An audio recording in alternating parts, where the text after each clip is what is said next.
अस्सलाम वालेकुम स्टूडेंट्स, आप लोगों को आवाज़ आ रही है?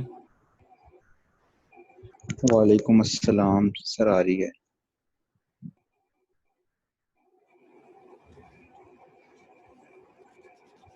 तो स्टूडेंट्स, हम आज का लेक्चर शुरू करते हैं। हमारा आज का जो लेक्चर है वो यूनिकनेस इश्यूज के बारे में है।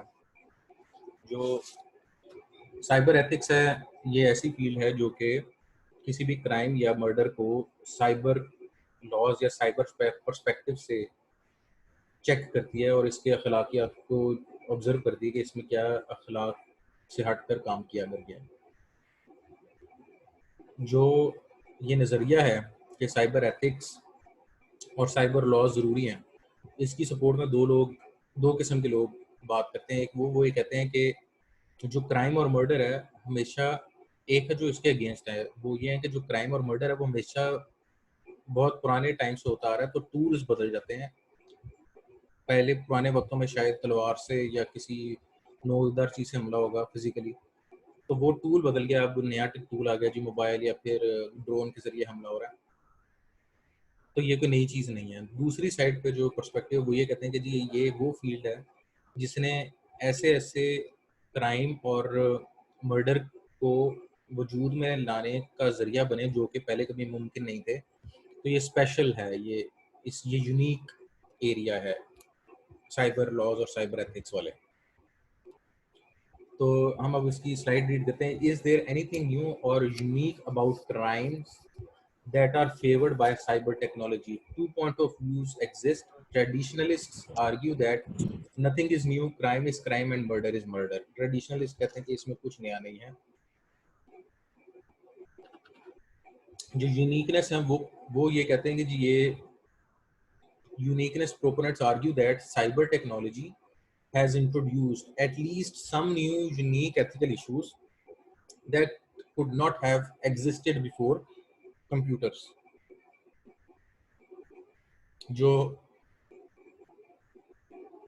कंप्यूटर या साइबर टेक्नोलॉजी के आने से पहले वो कुछ ऐसे जुर्म हैं, ये कुछ ऐसे क्राइम्स हैं वो वजूद में नहीं थे जो कि साइबर टेक्नोलॉजी आने के बाद वजूद में आए हैं। तो इसलिए ये फील्ड यूनिक है।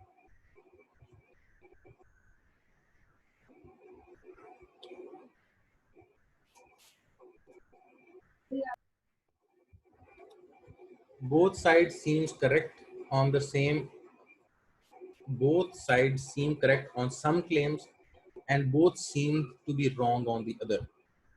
Traditionalists underestimate the role of scale and scope and apply because of the impact of computer technology. Cyber stalkers can stalk multiple victims simultaneously, scale global and simultaneously, जो कि scale है और globally because of the scope of reach of the internet. They also can operate without ever having to leave their comfort of their home.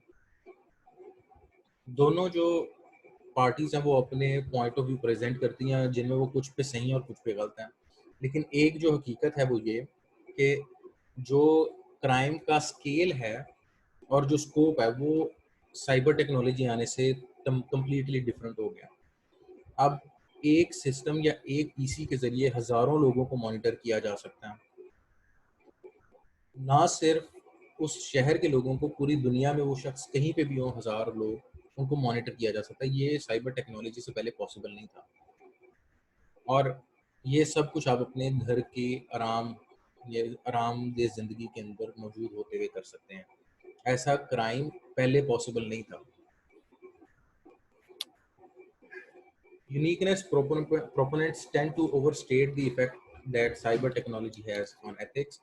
लेकिन कभी कभी जो वो लोग जो इसके हक में बात करते हैं वो इस चीज़ पे ज़्यादा एम्फोसिस कर देते हैं कि साइबर टेक्नोलॉजी जो है उसका उसका इम्पैक्ट बहुत ज़्यादा वो ओवरस्टेट करते हैं, जबकि हर टेक्नोलॉजी का इम्पैक्ट होता है, लेकिन सिर्फ साइबर टेक्नोलॉजी का इम्पैक्ट ओवरस्टेट करने से ये नहीं कहीं भी साबित हो जाता कि इसमें साइबर टेक्नोलॉजी अहमियत ज़्यादा रखती है। अच्छा जी, जो मैनर है 1996 ने कहा, उसने कहा था कि argues that computers are uniquely fast and uniquely malleable etcetera. 1996 में मैनर ने ये प्रेजेंट की थी थ्योरी के, क्योंकि जो कंप्यूटर्स हैं ये वक्त के साथ साथ जदीद और मोर एडवांस और मोर एप्लीकेशन एनेबल्ड हो जाएंगे, तो पॉसिबिलिटी ऑफ क्राइम्स बढ़ती जाएगी। तो मैनर बेसिकली एक पर्सन था जिसने अपनी थ्योरी प्रपोज की थी। there may indeed be some unique aspect of computer technology, some unique aspects exist करते हैं लाजमी, लेकिन ज़रूरी नहीं कि वो बड़े अहम यानी जो फील्ड है एथिक्स की वो बड़ी है। साइबर टेक्नोलॉजी एक टूल हो सकता है, एक पार्ट हो सकता है। अच्छा, जो यूनिकनेस प्रोपोनेंट है वो फिर आगे फर्दर ये प्रेजेंट करते हैं, ये उनका आर्ग्यूमेंट करने का तरीका है कि जो साइबर टेक्नोलॉजी है वो टेक्नोलॉजिकल फीचर्स उसके बड़े यूनिक और एडवांस हैं, और साइबर टेक्नोलॉजी एथिकल इश्यूज भी डील करता है। तो साइबर टेक्नोलॉजी उन इश्यूज को डील करता है जो यूनिकली एडवांस है और जो यूनिक है। कमिंग बैक, ये डिबेट फॉर लॉन्ग चलती आ रही है और चलती जाएगी, इसका कोई एंड नहीं है, ला हासिल है ये। लेकिन इस डिबेट के अंदर दोनों साइडों का एडवांटेज ये है कि वो पर्सपेक्टिव जो न्यूट्रल है एथिक्स का, वो भी इवॉल्व करता है जैसी कोई नई फील्ड आती है। अब हम साइबर टेक्नोलॉजी की बात करें, और अभी तो अगले 50 साल बाद नैनो टेक्नोलॉजी जो है वो साइबर टेक्नोलॉजी से भी ज़्यादा एडवांस हो जाएगी, कि ऐसे क्राइम करने के तरीके आ जाएंगे कि वो इंसान अपनी नज़रों से भी नहीं देख सकेगा और उसके साथ क्राइम, यानी अब ये बुलेट्स वेपन का दौर की बजाय अब एक नैनो बॉट होगा जो कि किसी भी ब्लड स्ट्रीम में एंटर होकर हार्ट को डिसेबल कर सकता है या उसको शॉक दे सकता है। तो ये टेक्नोलॉजी जैसे ही एडवांस होती है तो उसके लिए एथिकल इश्यूज भी, यानी एथिकल एजुकेशन जो है, पूरी एथिकल जो एजुकेशनल एरिया है वो एडवांस होता है जैसी कोई नई फील्ड आती है। लेकिन उस फील्ड के इतने कंट्रीब्यूशन हैं जो सिर्फ वही फील्ड कंट्रीब्यूट कर सकती है। Traditionalists and unique proponents are each partly correct. Traditionalists correctly point out that no new ethical issue have been introduced by a computer. Uniqueness proponents are correct in that cyber technology has complicated our analysis of traditional ethical issues. Uniqueness issues, so we must distinguish between unique technological features, unique ethical issues. Two scenarios from the text. Computer professionals design and coding a controversial computer system, software piracy. ये कुछ special issues हैं जो computer science की field के अंदर ही exist करते हैं, ये इससे बाहर एग्जिस्ट नहीं करते। अच्छा जी, यहाँ पे हमारा जो लेक्चर है वो कंप्लीट हो गया है। कल हम जो है वो cyber ethics as branch of applied ethics को डिस्कस करेंगे। जो ये हमने यूनिक इश्यूज पढ़े हैं, ये बेसिकली एक डिबेट है ट्रेडिशनलिस्ट और यूनिकनेस प्रोपोनेंट्स के दरमियान में, जो कि सब्जेक्ट का हिस्सा है, लेकिन ये पेपर के लिए इतनी अहमियत नहीं रखता। आप लोगों का कोई इसमें से क्वेश्चन है तो पूछ लें। बाकी जो आपकी सीआर ने मैसेज कर ही दिया ग्रुप में कि आपका 31 अगस्त तक जो ऑनलाइन लेक्चर है वो आपको दिए जाएंगे। उसके बाद पेपर मोस्ट प्रोबेबली फिजिकल होगा अगर यूनिवर्सिटीज ओपन हो जाती हैं, अगर नहीं होती तो वर्चुअल होगा, जो कि ऑब्जेक्टिव्स और शॉर्ट क्वेश्चंस पर मुश्तमिल होगा। तो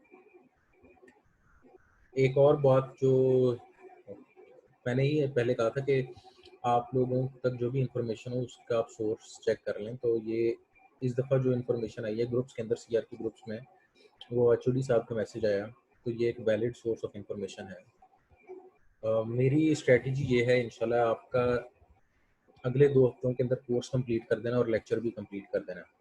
इंशाल्लाह जुलाई के महीने के अंदर अंदर आपका कोर्स और आपके लेक्चर्स कंप्लीट कर देने हैं। फिर जो आप लोगों ने मुझे असाइनमेंट्स जमा कराई हैं वो मैंने देखने की मुझे क्या सारी क्लास के स्टूडेंट्स ने जमा करवा दी थी। अगर उसमें उसमें कहीं डिस्क्रिपेंसी हुई, कहीं कुछ मिसिंग हुआ, तो मैं इन्फॉर्म करके आप लोगों को कहूँगा कि ये चीज़ पूरी कर दें। अगर कुछ कम हुआ तो मोस्ट प्रोबेबली आपको अगस्त के महीने में एक असाइनमेंट दे दी जाएगी, ताकि उसकी बेस पे आपके सेशनल और मिड की मार्किंग हो जाए। तो अभी आप लोगों का कोई क्वेश्चन है तो आप लोग पूछ लें।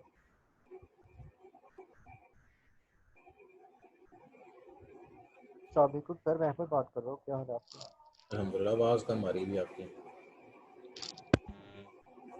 ठीक है हाँ, बेहतर है। सर, आपसे ये पूछना था कि 31 तक जो हमें कहा गया है कि क्लासेस होगी, तो तब तक ये कोर्सेज को मतलब कवर करने की जरूरत नहीं थी, या जो कब कोर्सेज है तो वो कैसे पढ़ाए जाएंगे तब तक? मतलब आपका जो कोर्स है आपने तो बता दिया है, तो 31 तक क्लासेस का सीन। सर, इतना हमारा कोर्स है तो नहीं वैसे।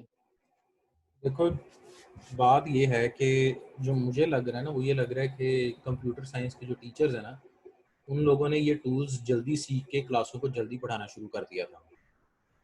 लेकिन जो जी। बाकी डिपार्टमेंट्स हैं ना, लॉ हो गया या इंग्लिश डिपार्टमेंट, ऐसे डिपार्टमेंट जो कंप्यूटर साइंस के नहीं हैं, उन्होंने भी अपनी क्लासेस पूरी करनी है। और अब ये मजबूरी है, अब ये नोटिफिकेशन है हायर मैनेजमेंट की तरफ से कि अपनी क्लासेस पूरी करें आप। तो उन्होंने डिले करवाया होगा या फिर वो डिले करके वहाँ तक लेकर गए होंगे। जब हमें इन्होंने कहा था कि पिछले महीने 1 तारीख को आप क्लासेस शुरू करें, तो अगर प्लान कोई करना चाहता तो वो वर्चुअल क्लासेस लेके जल्दी प्लान कर सकता था। तो अब सारे फैकल्टी मेंबर शायद उस स्पीड से नहीं क्लास लेक्चर डिलीवर कर पाए, इसी वजह से 31 अगस्त की डेडलाइन दी है। क्या आपका अभी शायद कुछ सर ऐसे लेकिन फैकल्टी मेंबर्स हों बाकी डिपार्टमेंट्स के जिन्होंने अभी पहला लेक्चर पढ़ाया हो ये 31 अगस्त की डेट आने के बाद। तो ये सर लेकिन क्या, हाँ जी जी, सर, सर ये मैं कह रहा था कि क्या ये सही है, मतलब इतनी देर तक हम यूनिवर्सिटी के साथ मतलब कि फ्री नहीं हम हो सकेंगे? 31 अगस्त तक हमारी क्लासेस होंगी, फिर दिसंबर में एग्जाम लेंगे, उसके बाद नवंबर में भी जाके हमें डीएमसी दिया जाएगा। तो इतनी ज़्यादा देर तक जो पास होता है, जब आपका फाइनल सवाल है ना, डेट। वो असल में सवाल कुछ इस तरह बनना चाहिए था कि सर जो एमफिल के एडमिशन आ गए हैं, ओपन हो गया, तो हमारी तो जी असल निकल ही में नहीं यही रही, तो प्रॉब्लम है ना सर। हाँ, तो सवाल सीधा पूछो ना। तुम भी जो है वो जी इतना अजीबोगरीब तरीके से सवाल पूछ रहे हो। ये भाई ऐसे हालात हैं कि इन हालात के अंदर जो पॉलिसी है ना, वो कोई भी बना ले, उसको डिफेंड करना या उससे पूछगिछ करना, ये कोई कर नहीं रहा है इस तरह के मामला में। ठीक है, अब 31 अगस्त के पीछे क्या वजह है, ये जुलाई के एंड तक क्यों एंड नहीं हुआ, ये मेरा और आपका इख्तियार नहीं है पूछना। जहाँ तक बात है आप लोगों का नुकसान हो रहा है, तो आप ज़्यादा से ज़्यादा अपना नुकसान जो है वो हायर मैनेजमेंट के सामने प्रेजेंट कर सकते हैं। लेकिन वो भी फिर आपको ये कह के आपसे सवाल पूछ सकते हैं कि जी आप बताएं कहाँ कहाँ एमफिल के एडमिशन ओपन है। अब आधी यूनिवर्सिटीज़ हैं जिन्होंने एमफिल के एडमिशन ओपन किए हैं, आधी उन्होंने नहीं किया। अब जिन्होंने नहीं किए वो डेफिनेटली वो भी करेंगे। अब वो जब करेंगे वो क्या पता जनवरी फरवरी में करें, उनको तब इजाज़त मिल जाएगी करने की। और जब वो हो जाएंगे पहिया एक दफ़ा ये चलना शुरू हो जाएगा, तो जो आपकी गर्मियों की छुट्टियां अगले साल आएंगी, वो सेमेस्टर के अंदर वो एजुकेशन कवर करवा लेंगे। यानी ये जो अब से एक अगला साल आएगा ना, इसके अंदर जो जी इम्बैलेंस हो गया है कि कुछ लोगों ने, कुछ यूनिवर्सिटीज़ ने एडमिशन ओपन कर लिए, कुछ लोग थोड़े बाद ओपन करेंगे, ये दोनों अगले साल गर्मियों की छुट्टियों तक एक टाइम पे आकर मैच कर जाएंगे। आपका डीएमसी आपको इसलिए नहीं मिल रहा क्योंकि आप जिस यूनिवर्सिटी से पढ़ रहे हैं। अगर आप एग्रीकल्चर से पढ़ रहे होते तो आपको मिल जाना था, क्योंकि उन्होंने अपना एक प्लान बनाया और वो एग्जीक्यूट उन्होंने किया। तो ये उनकी पॉलिसी थी, ये उनकी एक एडमिनिस्ट्रेशन की स्ट्रेटजी थी। अब इस इदारे के अंदर अगर ये नहीं है, तो इसमें आप और मैं हम सवाल नहीं उठा सकते। हमें जो कहा कि हम वो कर सकते हैं। जी ठीक है सर, सर यही हमने पूछना था ना कि मतलब बाकी यूनिवर्सिटी में तो एडमिशन ओपन हो चुके हैं और हमारी, बस यही सर सवाल था मेरा। Thank you sir. मीनवाइल जो फिर वही बात की, जो आपके एडमिशन ओपन हुए हैं ना, जिन्होंने भी ओपन कर दिए हैं, उनके भी बच्चे जब पूरे नहीं होंगे तो वो अपने एडमिशन्स की डेट्स एक्सटेंड करते रहेंगे। ये भी पॉसिबल है कि वही यूनिवर्सिटी जिनके एमफिल के एडमिशन ओपन है, उनके मिड तक एडमिशन हो जाके, यानी मिड तक उनके एडमिशन बिल्कुल सर ओपन हो रहे। सकता तो है, जी इन सर बिल्कुल हो हालात में, सकता है। इन हालात में कोई एक सर्टन पॉलिसी ड्राइव करना या स्ट्रेटजी बनाना वो इसलिए पॉसिबल नहीं है कि जो जो पूछगिछ करने वाले इदारे हैं, एचईसी हो गया, वो कोई पॉलिसी ड्राइव नहीं कर रहा। हम जो बोर्ड के इम्तिहान होते हैं, वो मैट्रिक और एफएससी को सिंगल पॉलिसी दे सकते हैं, लेकिन यूनिवर्सिटीज़ को सिंगल पॉलिसी देनी होती है एचईसी ने। एचईसी यहाँ पे हर यूनिवर्सिटी को ऑटोनोमस कर चुका है कि जो आपने करना आप करें। उन्होंने गाइडलाइन बता दी कि ये बच्चे का नुकसान ना हो, बच्चे ने पढ़ा हो, बच्चे को नंबर मिल जाए, बाकी आपने टाइम जैसे सेट करना कर लो। ठीक है सर, बहुत शुक्रिया आपका। और कोई क्वेश्चन है तो पूछ लें जी।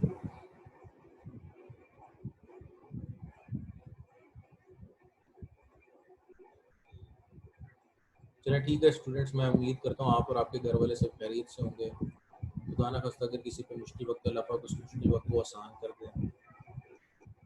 जो ये वक्त है, इसमें नाउमीदी बड़ी कॉमन है, लेकिन आप लोगों से मैं रिक्वेस्ट करूँगा कि आप लोगों ने नाउमीद नहीं होना। मुझे, बाकी स्टूडेंट्स को और बाकी रिश्तेदारों को अपनी दुआ में ज़रूर याद रखिएगा।